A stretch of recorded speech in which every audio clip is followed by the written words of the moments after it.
Hey everyone, President. Well, welcome back to another mic'd up video. I have a bit of a cold, so if my voice, I guess right now, to me at least, it sounds a little bit deeper than normal. But if I sound different, then it is because of that. Thankfully, it's mostly just congestion, and a lot of it, like I've been blowing my nose and getting crap out, so that part's good. And I haven't really felt too bad. Like last couple days, I've been training normally. It's just sometimes like when I'm training, my nose gets stuffy, or just in general throughout the day. Thankfully, nothing too serious. But what I was planning on doing last week before I actually deleted a couple clips on a mic'd up video was this speed device, so the VMAX Pro. I spent some time in that video talking about it, and I was kind of waiting for another mic'd up video opportunity to talk about it. Not the device specifically, but what I'm using it for. So it tracks bar speed and path and stuff like that. But if you get Will Fleming's book about velocity-based training, one of the ways that he implements it is a way to assess readiness for a training session by loading up 45 to 50% of your maximum snatch on a muscle snatch, which is very light. So for me, it's like 65 kilos. When I'm in the shed, it's 66. So that's why I've been doing 145 pounds in the shed. And then at the gym yesterday, then I just did 65 kilos, since obviously I can load that on the bar. But the speed to me is not the important factor. It's seeing the drop off, because I'm doing 3 singles at the top weight there. So they'll do this warm up set and then go right to 65 and just look at the speed of it to see how it relates to different days. And the first day I used it, I felt really bad and I didn't really move it very quick, or at least what I thought the speed could be. But the thing with the speed too is it's relative to what you've done. And so I was kind of using the first day basing off the speeds that he says he is what he measures at, which is faster than what I do muscle snatches at. And a lot of that's just could be the device, could just be how I'm built, because I'm pretty sure I'm probably taller than him. I don't know if that has relation, but what I have noticed the last couple days, because I did this way probably like over a year ago at this point, and I tried to do that same implementation, and it wasn't really an issue. But the thing that I ran into before is like when I felt bad, I didn't move as fast, so it made sense to not train as hard. And I don't know, I'm getting a photo, I'm not worried about that. So obviously I got to the point where I was like, what's the point? And what tends to happen when I implement a device like this is I just use it for everything, and I get too much data. And that data isn't bad necessarily, because I actually think the device is pretty accurate for the most part. But when you have all of that data, it becomes too convoluted. So then you don't have anything important that you're measuring when you're measuring everything. And so now how I've been using this before, this probably the third or fourth day, is I do the muscle snatches to 50%. I do 3 singles there, and then I look at the speed, and that gives me a pretty exact measurement. The only sort of change I had on the first day was because I was feeling bad. I was also experimenting with doing it with straps, no hook. I didn't experiment with the hook. I did with contact, without contact. And what I kind of noticed is that the no hook, no contact moved at about the same speed. And that's my preference of the muscle snatch anyway. Less thinking, more gorilla energy when you're trying to do those. And it's nice. I like doing no hook, no contact anyway. And I noticed, like I said, the speed didn't really change. It was basically the same. So I figured I would just keep doing those. And as long as you're doing the same variation, obviously if I would just go between them, then that ruins the measure. But it's a really simple measure. It's a linear movement. It's only going up. So it's less likely that the device is going to have issues measuring that. Obviously, if I'm measuring anything like a clean and jerk, because of the changes of motion, there's going to be issues with measuring and seeing that. You have to be able to delineate the data, but there's also more room of error of the data because it's I believe it's like a GPS unit, because it goes through Bluetooth. There's more accurate devices that are, I think one's about the same price as I got this years ago when I did get this, but there's ones that are very much more expensive, and it's not really that important, I don't think, to measure the speed of all your training, because most of the time you're trying to move fast, at least if you're anyone that's trying to lift any weight, any significant weight. So as long as you have something that you can kind of see, I think it's interesting. I don't know if it's going to be super important, because like I said, when I used it before, if I felt bad, I moved slower, so it made sense. I wasn't going to train as hard. But what will be kind of nice is, what I think will be good is if I muscle snatch well, or at least at a similar speed as I did, say, yesterday, then I know, like, all right, I can push a little bit harder. Now, obviously, if, like my wrist is sore or like something hurts, obviously it's going to change things as well. But what that tells me, it's kind of like and Will Fleming kind of described it well. It's like using your HRT, like your heartbeat. I forget what the actual acronym. It's been a long day, but using or your HRV, like your recoverability that some of these devices, will potentially measure, could be useful, could be not, but it's not really relevant to weightlifting or lifting weights. If you do something like muscle snatch, you're going to be moving it fast on any day relative to other lifts that you do. And it also allows you to have a consistent measure that's more relevant to what you're trying to do. If I wasn't a weightlifter and I was just doing squats, a 50% squat would be really good, or a 50% pull. I probably would opt for 50% pulls because I wouldn't need any sort of warm up, because that would be, with my best pull is 665, so that would be actually kind of heavy. So I don't know if I'd want to do that, but you'd be able to figure it out in some sort of capacity if you didn't do other lifts. What's nice too is, even if I was powerlifting, if I like quit weightlifting entirely, I could still use like a muscle snatch like this as a primer to assess my readiness, because it's such a simple movement and you're going to move it fast. Even if I didn't care about weightlifting anymore and I was just doing strength movements, it'd be kind of nice to have that measure. It would tell you recoverability. But enough rambling. I'm going to go ahead, and I'm quite sore because I did work hard the last 2 days. So last time I did this, I think it was like 3.1 meters per second, but this is 43 kilos, so it's some warm-up set. So I try to move it fast, but it's not the measurement ones, I suppose. But a little bit more lifting, a little bit less talking.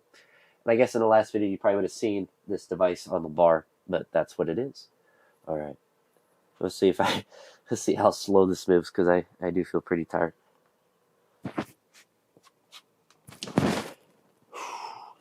I'll talk about the pads too here in a sec once I do this rep.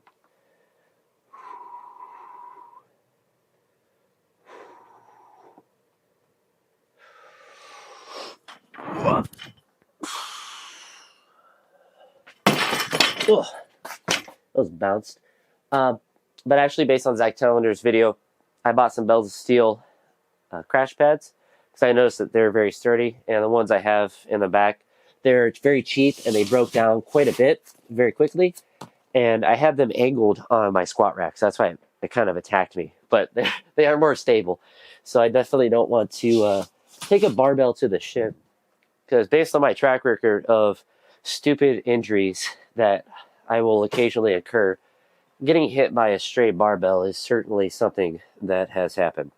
And so what's interesting here, there's an app on your phone, so it goes Bluetooth through there and it gives you the data that you look at, but sometimes it picks up random speeds, and so I can just delete that, which is really nice. And I think a lot of the accelerometer apps will do this, that track this. But because I picked up like a 0.4 meters per second, I know that was the bounce off the thing. And you can change things in here for like distance and stuff, but when you look at the data enough, you can kind of see. But it said 3.19 meters per second for that lift there, which is similar. I think it was 3.11 yesterday, or maybe it was the same exact speed. So at least for this weight here, there's no like red flags. A big red flag, in a way, I'd recommend using this is like, if you're warming up and you're like, that moved tremendously slower and there's not like a purpose, like you were actually trying to move it fast, then that would be like, maybe need to lay off the weights a little bit, or, just work on something else, or, maybe something hurts really bad. And that would be the only time that, I guess a primary lift like this, or like an assessment lift like this would be bad, is if you had like really bad pain, something, and you're like your shoulder or something, that would create an issue with the lift that you're doing. But I'm going to stop the video and restart it because I've been talking for a while and I don't want to get clipped out of the video and just be rambling here by myself in the shed. I've had enough video issues. I messed up a video last week with the recording of a clip that I missed, which was my top set of snatch, which is one of the most upsetting things that you're going to have happen. And then I accidentally deleted some clips from a mic'd up video, which, because they're really long clips, they just they delete entirely from the computer. So there wasn't like an ability to recover them. And it kind of takes off like, a 10-minute chunk or 5-minute chunk of video, which is, I just didn't feel like trying to figure out how to make that work regardless. But we're going to get 65 or 66 kilos on here, reset the video, and come back and talk a little bit more. What I'm noticing so far in this mic'd up video is I'm pretty excited to talk about the accelerometer and kind of how I'm implementing that and some of the the things I've talked about so far. And when I would do these commentaries every day, it's not that I would necessarily get bored to talk about training, but I would end up talking about the same things over and over because a lot of training is the same things over and over. So this topic, I already talked about it once in one mic'd up video. So I've literally talked about it, but it's been percolating for a while. So I've been thinking about it and, excited to I got the crash pads. So I'm excited to try those out and to talk about this topic. So it's kind of just sitting there in the background. So I think it's actually kind of good to have those normal videos where it's just workout training. They seem to be doing well from a view standpoint, which is nice to have because selfishly, one, they're doing well in views, which is nice for YouTube stuff, but they're also extremely easy to edit because I literally just, edit the clips together, put the background music there. So I'm not worried about, it just is really quick to do, which is nice because as long as training's going well, then I'll have all those videos consistently. But what's nice these mic'd up videos is I can talk about whatever I want, obviously, but I usually have stuff that I want to talk about, and it's nice to have more of an open forum. If I have a 5-minute workout, I would have to condense this topic into 5 minutes. Because it's mic'd up, I got my own home shed, and it could start storming at any point, which was why it took so long to get out here. It's 8 o'clock at night, but I waited so long to come out here because it's so stormy. But because I have this shed here, I have the ability to just talk as much as I want, which is definitely an advantage I have over a lot of people. Even if obviously most people don't make videos like this or videos in general, but just to have this space is just such an advantage, especially on a day like this where it's about in the mid-70s out, even though it's been stormy all day. It's so nice in the shed. Only downside is all this talking is making my sinuses kind of plug back up, but thankfully the caffeine and stuff has helped kind of counteract that. But if I start to sound a bit nasally, that's a bit why. But this is 65 or 66 kilos, so 145 pounds. 65 kilos is 143, so about 2 pounds of difference. Not really that big of a deal, especially because I'm already pretty proficient at muscle snatches anyway. So it's a good, as long as you're doing the same weight. And that's one thing he mentioned in the book. It's the actual weight isn't that important. It should be light, but it should be something that's easily loadable. And in here, obviously, those 2 plates are pretty easily loadable. And I don't know, 61 kilos sounds like a stupid number to do. So we'll do the first single here. Hopefully hit something above 2.6.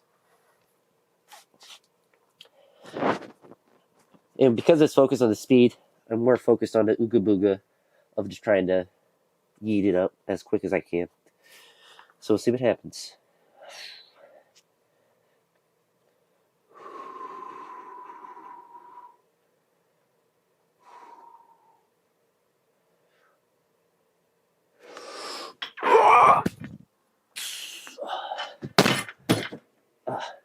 Crash pads are really nice. I just had to make sure I landed on the center part. I did kind of bump my shin a little bit there. Didn't feel like I moved it that fast. It says 2.43, so it's actually when I did it yesterday, if I remember the numbers correctly, I think it went 2.6. The second one went to about what I just did there, 2.4. The last one was 2.3, which to me seems really slow. But when I look at the clip of me doing the lift, it doesn't seem tremendously slow. I don't really know if that's the device or if I'm just delusional. I'm sure it's probably a little bit of both, but if I had a nicer device, I'm sure I'd be able to trust the accuracy of it a lot more, but I'm more concerned with the precision of the device, which the precision means it gives you similar measurements. Accuracy means it's accurate to the actual standard of what you're trying to measure. So, could be technically faster. Is it? Who really cares? It's precise. There's no weird spikes or drops in the measurements. And if there are, there usually correlates to that felt faster or that felt slower. But all of these usually feel about the same. That's what I've been noticing on these days. So if I'm just using my monkey brain to figure it out, I would say they all feel good, but it's also lightweight, and it's nice to have that there because it kind of gives you something to push and to measure recoverability. But we'll do another single here. I did bump my left shin on that, so that's the only thing I'm kind of worried about, or at least trying to prevent, is just, I suppose, have a better bar path, but try to ooga booga it, but not ooga booga it through my tibia and fibula. I think those are what those bones are called. I think tibia is the main shin one. Fibula is the curved one, if I remember my anatomy right. Oh, all right.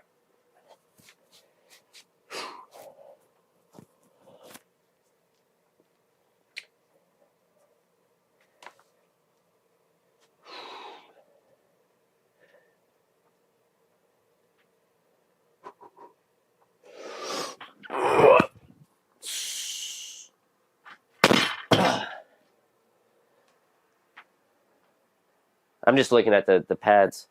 It feels like it wants to bounce back, but a lot of it's just because I got weird floor levels on the side where the thing's been bounced around. So that was actually 258, so I moved that one a bit faster, which is interesting. Still slightly slower than yesterday, but if you're really kind of, I have to assume that there's going to be some error in the device. So if I'm looking at 2.61 versus 2.58, I'm not really worried about 3 hundredths of a second of difference between those, because that's probably within the margin of error. What you're kind of looking at, or at least what I'm trying to look at, is just general correlation. So one, I know that moved faster, which is a good indicator that, excuse me, that I'm decently recovered. It didn't move tremendously slower in general, or it didn't move tremendously slow in general. So it wasn't going from 1.5 meters per second to 1.7. It was similar to yesterday when I trained fine, and it moved pretty fast from some of the other days where I've moved fast. I think when I finish this next rep, I will look and see what the fastest is. But I'll do this rep, I'll stop the clip and come back and see what the fastest rep I did on other days, because you can track your reps over history, which is nice. And also, before I do this rep, I step over the bar, so I've cursed myself to move slower, but it gives you a 1 rep max estimate, which it says 109 kilograms, which obviously is not accurate, but it's kind of funny to see that kind of thing, because it does give, I think it's actually been pretty accurate with squats, but the accuracy of it becomes more accurate for the 1 rep maxes the more times you do that particular exercise. So if you do back squats with this accelerometer a lot, the device actually, I have found, does get pretty accurate. But I stopped using it for like strength movements, because if my squat felt slow, it moves slow. So it wasn't like I wasn't learning anything. Like, well, it felt hard. Yeah, the app said it was hard. Well, I know it was hard. I didn't really need the app to tell me that. But with this, it's kind of nice because they all feel the same, so you kind of can see the differences of them. Plus, I suppose speed work will be good, even if it's pretty minimal. But do one last rep here, which is what I've been doing, 3 singles at this weight. And yesterday, I guess it was 65 kilos, so slightly lighter with a 2.61. But we'll see if we can beat that 2.58.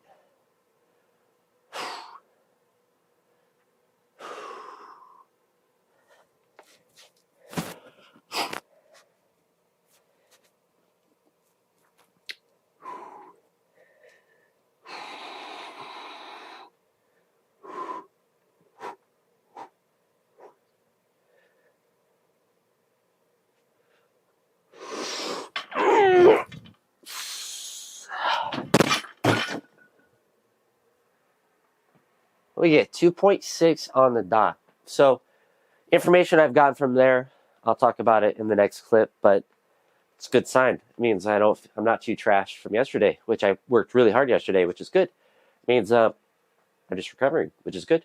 So how I kind of mentioned at the end of the last clip is, it tells me that I'm generally recovered, which means I'm ready to just do normal training, which I don't really have a specific plan. I've been doing kind of the similar workout the last couple days because of my wrist, and I've been kind of working around that. But what's kind of nice with the speed thing, it tells me, hey, you're actually moving fine. So if you're not trying hard in this particular session, it means you're just being a baby, which, you know, sometimes I be a baby. Oh, I gotta. Annoying thing with this charger is makes my phone mess up, but I forgot to change the speeds for the other lift, so everything said it was at 43 kilograms, which obviously you can see slightly heavier. Nothing that Lasha couldn't do for.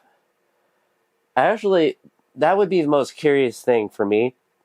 Is it's not really too interesting to see my own lifts because I kind of know how fast they move. I've used this before and all of that good stuff, but it would be interesting to see like a professional weightlifter like Lasha would be an easy one just to see like how fast would you move 50% of his snatch, because he does 225, so half of that would be like 110 or 112 or something like that, around there, just to do quick.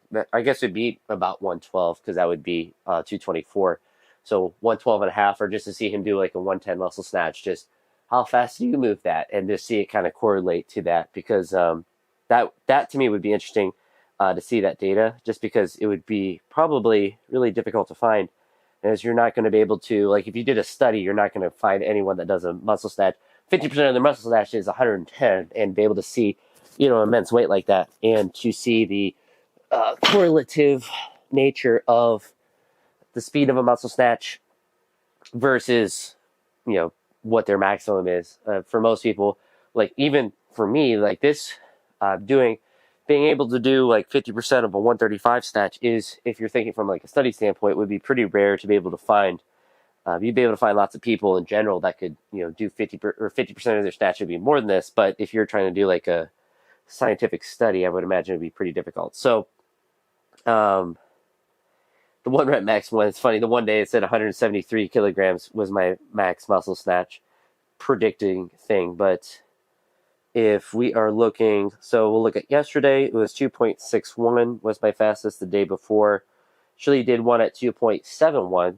Which is why that was the day it said my one rep max is 173 kilos, which is actually hilarious.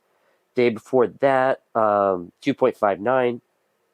And the first day I did it, the fastest was actually 2.81. So 2.81 is the fastest I've moved this weight. But what you kind of look at on the other days is just kind of like that correlation to what you're able to do, and just seeing like, all right, yesterday I did this speed and then I had this kind of training. And so knowing that, at least in theory, I'm about that recovered. But I'm going to take this weight off. I'm going to put the greens back on, put my knee wraps on, and start doing some snatches. We'll see how it feels on my wrist. I pushed hard in the last 2 days with them, and I've been liking doing the holds. But I'll talk more about that once I stop and start the video, so I'm not rambling too much. And so I might be able to get some boogers out of my nose as well, because I'm feeling the congestion come a little bit. Really happy with the crash pads. They feel really nice. I'm worried. I keep thinking that they're going to like shoot back at me, but as long as I hit into the center of them or throw it forward, it will at least bounce away from me and not into my shin, because that would hurt. But let's stop this clip and get to the next one. I'm definitely glad I got these crash pads, because what will be nice is, assuming that they work long term, that they don't break down, I could potentially get more to stack them up higher. What's nice with my wooden blocks and stuff is I can put it on one of the stacks of wooden blocks to help protect those, because sound slightly egotistical, but I lift too much weight for the wooden blocks, so they start to break. That's why I had to swap out for those. But when you use them for long term enough, and that's probably more of the issue, is the long term use of them and the brand being tightened, they'll break down faster. But like the low block ones I did in a couple videos ago, those ones are starting to crack at the bottom. I don't know if they were cracked before, but I was like looking at them like, these are going to break in half, and then suddenly I'm not going to have wooden blocks. And I like the wooden blocks, and it stinks because I like the aesthetic of them hitting the wooden blocks and all of that, but I also like them existing, so I don't want them to crack. But these will be nice because they will be good low blocks, and then I can put them on blocks to make them higher as well, and that'll be nice. Potentially even up the jerks, I'll be able to have them up on one of the blocks for those, so they're landing on those and not the wooden blocks, just to make them last a bit longer, and theoretically forever, because these would take all the brunt and not those. Last couple days, I've done doubles working up to the singles of the snatch, as you would have seen if you looked at those videos. So today I'm going to do no straps and just do singles, because doing doubles with straps or without straps sounds treacherous to do, and mostly just kind of want to see how my wrist feels. I'm going to throw the wrist wraps on after this set, but at least do this one with nothing. But based on the muscle snatches, and also like the other thing with seeing the speed on that, it kind of tells you that like it's motivating in the sense that you can work hard. You're not like, am I overtraining or something? You're like, all right, I'm moving about how good I did yesterday, and I know what I did yesterday, so I should be able to do normal stuff as long as I don't go insane. So it kind of gives you that, I guess, motivation, where the ability to say, all right, it doesn't really matter how I feel cognitively, or if I'm a little tired or whatever, I'm moving fine. So we're doing single here and a hold in the bottom. Been really liking holds, so I'm going to keep implementing those. I think it's been helping already, and I've only done them a couple times, so I want to keep adding those in to the bottom. All right. Enough chit-chat. Time to feel pain.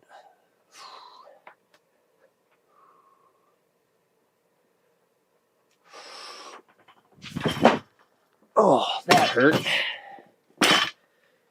Ooh. All right. We're going to try that again, but with wrist wraps. That was pretty stupid. My right wrist has been hurting quite a bit, and to go no support there was stupid to say the least, because I've been having athletic. So if you look at the last video, it's probably easiest to see, but I had athletic tape on my right wrist, and that just basically is a wrist wrap when you have straps on.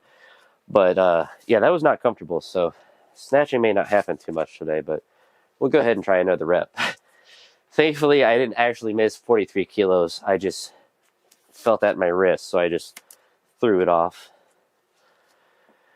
No point of injuring myself or making the pain worse. And because I've trained hard the last 2 days, it kind of would make sense that it's not all going to hold up on this day, but should feel a bit better. Wrist wraps and really everything I wear helps a ton. I think just because I'm pretty mobile, so anything to actually make me less mobile or to decrease the range of motion slightly tends to help, because I'm stretchy. All right, second attempt at 43 kilos.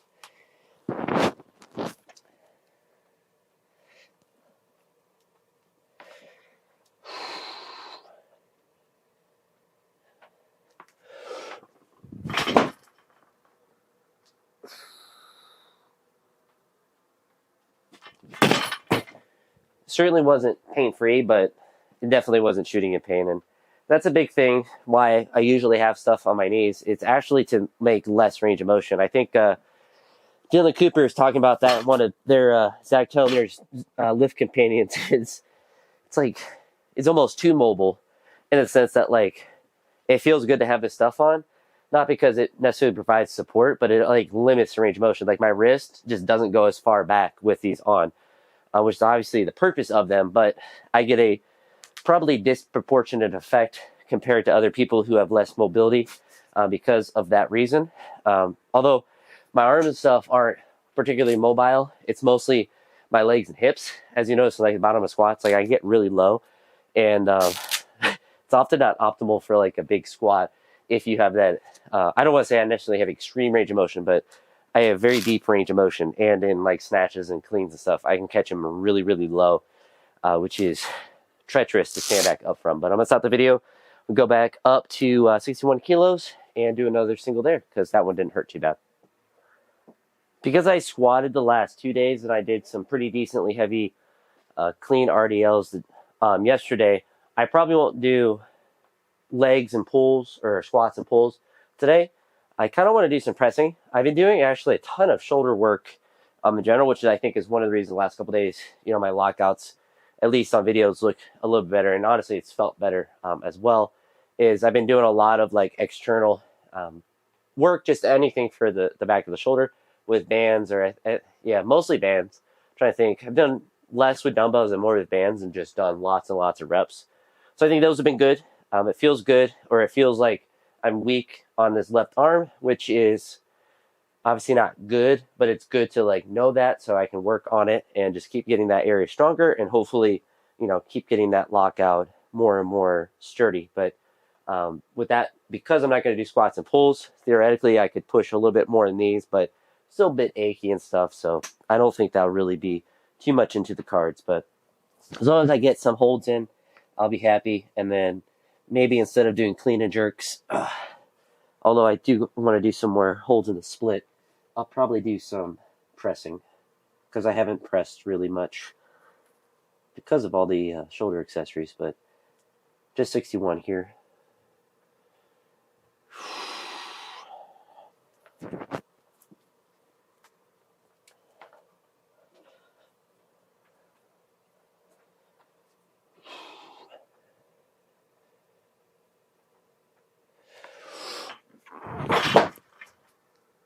Oh, I'm forward.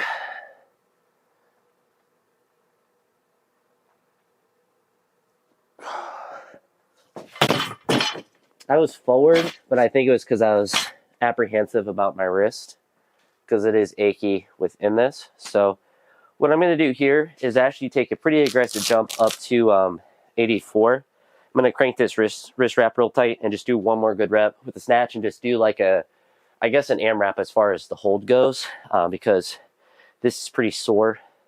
Kind of stinks because I don't feel bad, but when you have pain, obviously you can't really push through it. So I'll just load this on now. It should be fine to actually get the rep. I just have to get it back a little bit more, so it shouldn't be too bad. But I'll just keep the video running because it's just 84, so I don't need that much rest for it. And honestly, the last couple days I've snatched well, so I'm not too surprised that, you know, the wrist is a little bit angry from those. But I don't know, the wrist just randomly started hurting and it hasn't really stopped. So trying to get on top of it, keep it supported. The holds I actually think are probably good for it, just to get more stable in the bottom and in the catch and stuff, so it doesn't crash on me quite as much. But get that extra tight, do a single here, see how long I can hold it for. Oh, it is kind of terrifying to do a long hold, because then you worry that you're not going to be able to stand it up.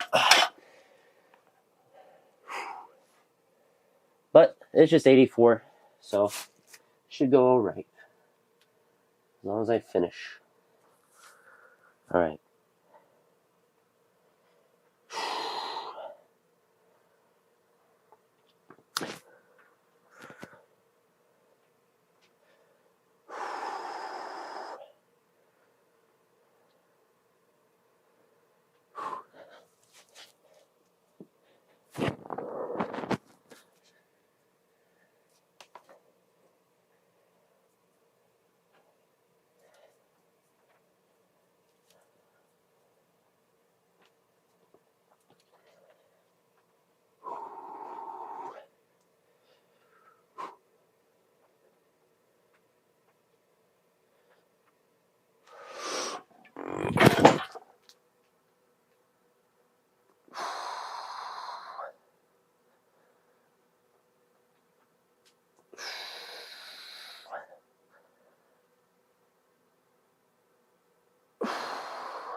Oh.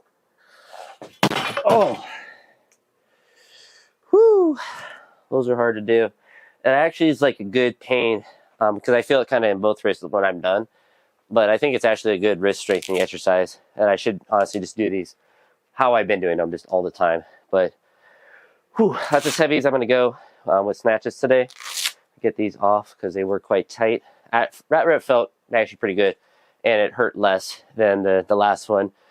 So, you know, theoretically I could go up, but there's no reason to really push it because it still is a bit achy. In the last couple of days, have been good with snatches. I think I'm going to skip clean and jerks because I have done those the last 2 days as well, and had also done front squats. So I'm going to do some light pressing, probably only with 43 kilos, and just call it a day because I really just needed a light session anyway, because I've been working pretty hard the last 2 days. Particularly, well, I mean, I guess with all the movements. So it'd be good to have I suppose more of a recovery session, but just normal training. where I don't go super, super heavy. But let me get this weight off, stop the clip, start back up, and do a bunch of presses with 43 kilos. It sounds like a good idea today. A couple of reasons to go with 43 for presses is it's really light, so it's not going to really bother my wrist too much, and I can do really high reps with it, and it's really easy to load. I could throw like a 5 on and stuff, but I'm not going to really be upset or really care that much between a 43 kilo set of 15 in the press versus a 50 kilo or whatever that would be. I move this over a little bit, but I usually do sets of 10 when I do high reps, so we're just gonna ooga booga the bar up and do, I don't know, maybe 15. You guys can count because I struggle.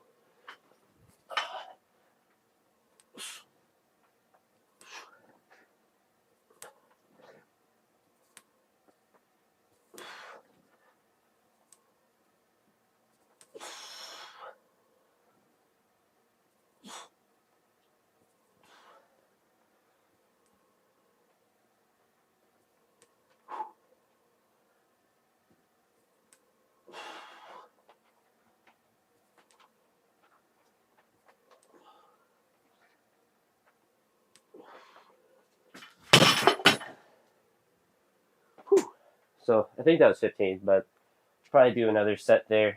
Just gonna get a little shoulder pump in. Try not to do it like a bodybuilder as much, just to kind of just focus on doing the press correctly and not using a ton of reflex with them, and just to, I don't know, do normal reps with it. But it's kind of interesting. I don't know if you can hear on the camera, but my left shoulder was kind of crackly with that. And normally, it might be a concern for some people, but usually, or at least for me, if something starts to get crackly like that, it actually means it's loosening up slightly. Because along with, I mentioned how I'm doing some of the band work, the external rotators, I've been stretching a lot as well, focusing on just a lot of the normal shoulder stretches, but I've been noticing more like cracks in my shoulder, which sounds weird to be like, oh, that's a good thing. But if you ever felt like, oh, this needs to like crack or this needs to pop, and you like get it to do that, like satisfaction of it, not that it's necessarily like what you're trying to achieve, but at least what I've noticed is if like my hip's really tight and I'm like, oh, it's like that's starting to crack and stuff, then it's usually, at least for me, correlative to feeling a bit better. I don't know if that will be true for the shoulder, but it's been feeling better and it's been cracking more, so that would tell me good times are coming. And honestly, my snatches, especially yesterday, looking at the front, was really happy with how stable they were in the catch. But we'll do another set of 15 here. It's kind of tiring from a cardio standpoint. I guess I am kind of rambling for 5 minutes in between sets and not really breathing. Whew. All right.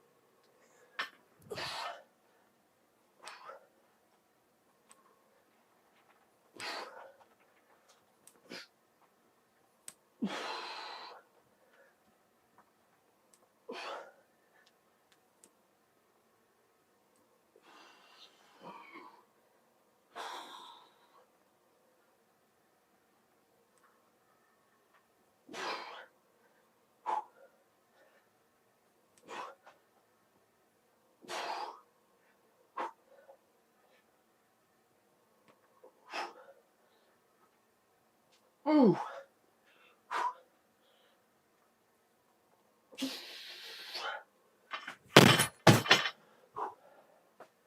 Stuff like that's really good for me to do. Obviously not every day because of just how much soreness and fatigue theoretically it would induce. Very similar to my quads. My shoulders don't generally get sore unless I do an absurd amount of stuff for them. But I think that's good enough. 30 reps, and they've been the pretty short rests between them. But whew, hopefully you enjoyed, if you made it this far, my ramblings about the velocity stuff and the pads and whatnot. But last couple days, training's gone well. Training went well decently last week.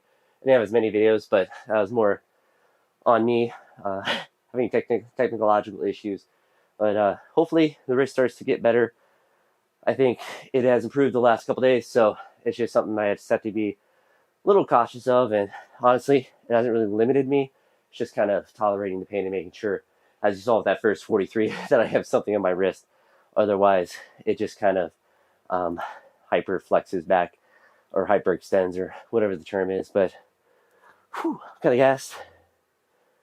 Interesting. If there's anything else I wanted to mention, I've been sleeping pretty decent and eating well, so I think that's helping as well. So I'm going to go in, get a bunch of protein in, and eat and sleep, get recovered, and hopefully do muscle snatches well the next day. But that's all for this one. I'll talk to you on the next one. I hope you all have a great day. Peace.